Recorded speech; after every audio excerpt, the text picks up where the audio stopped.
We really made up a lot of the rainfall deficit that we had over the last couple of months. We're closing the record books here on October, and I wanted to show you kind of how we fared. We ended up being about a degree above average for the month of October, and we ended up picking up about a half an inch of rain above average. It was about 5 inches in total, and that's one of the reasons why the grass is greener now than it was in the middle of summertime.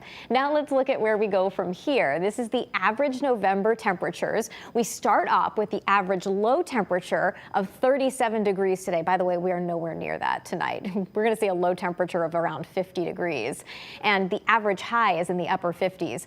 By the end of the month, high temperatures, at least the norm, in the 40s. That's going to be quite different compared to what we're dealing with here for the next week or two. Average low temperature in the 20s. What about daylight? We end up losing about an hour of daylight. The warmest ever temperature for November, 83 degrees. That was set back in 1950. The coldest temperature, 1 degree in 1989, and the snowiest, 16 inches back in 1938, and that ended up being a very snowy winter. On average, about 2 inches of snow for the month of November.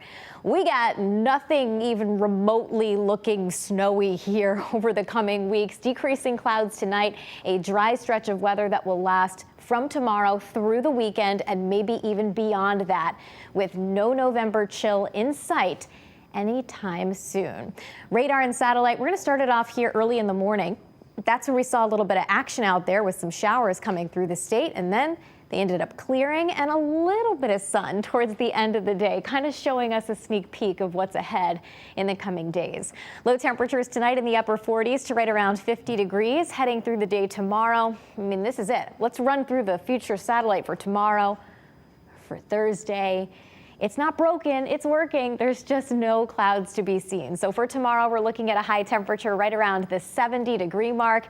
And for your Thursday, we're shave a few degrees off the high temperature, but overall well above average for this time of year with highs in the upper 60s. We're warmer than average with the high overhead, but as it moves offshore, it turns much warmer heading into the upcoming weekend.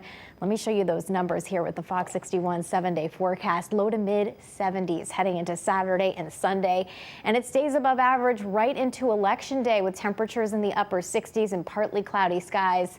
So we're looking good to get out and vote, really, from today all the way through this time next week, guys.